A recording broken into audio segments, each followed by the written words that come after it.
They are some of the most fierce, most feared soldiers in the world. A lot of people in the United States, in Europe, everywhere in the world, they still believe that we are some crazy radicals, that we are barbarians. But these Chechen fighters shared this video from the front lines, evidence, they say, that reputation is wrong.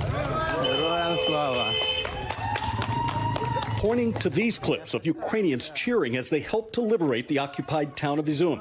This young soldier telling me, it means that we're fighting on the right side. We are fighting for the truth.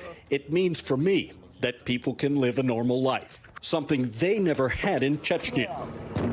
Decades of resistance ending with Russian troops taking control of their ravaged homeland. They destroy each Chechenian village, each Chechenian city, and we don't have any family who don't lost brother, mother, sister, father, grandfather. That loss and horror mirrored in the battered towns and villages, the constant attacks and atrocities unfolding in Ukraine.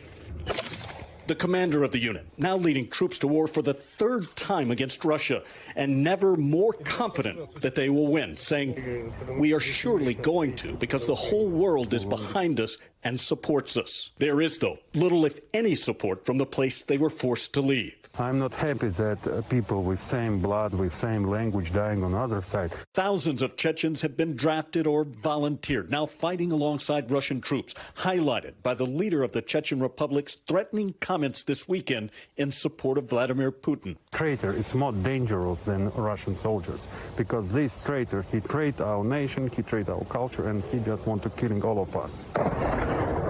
They are willing to risk their lives for that culture, and they say, an even bigger cause.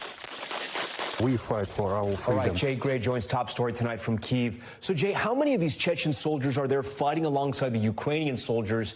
And based on your reporting on the ground, how are they tactically assisting with this current surge? Yeah, it's interesting, Tom. They won't give you exact numbers for security reasons, but do say there are several dozen that are on the ground in different areas across the front lines. They go out in small elite strike units, maybe a dozen or so, and they are deployed, of course, by Ukraine soldiers and Ukraine units. They're all going to the front lines, being used to help liberate some of these villages and towns that they are moving into during the counteroffensive. So, Jay, you know, we've seen this reporting about the leader of Chechnya and essentially how he's siding with Vladimir Putin. Our viewers may have noticed some of the blurred out faces there. Can you talk to us, though, about how important it was not to disclose their identities, because it's such a delicate situation? We're talking about life or death here. We absolutely are, Tom. And one thing that they made clear is it's more for the protection of their families or their extended families, some who still may be in Chechnya, and they want to make sure that they protect their families wherever they may be. And, of course, obviously, they don't want to give up their names or identities either, because they know so many people that are involved in this fight. So it's all security. But, again, they stress repeatedly it's about their extended families and concerns about what may happen to them if it's known that they're fighting for Ukraine. Thanks for watching our YouTube channel. Follow today's top stories and breaking news by downloading the NBC News app.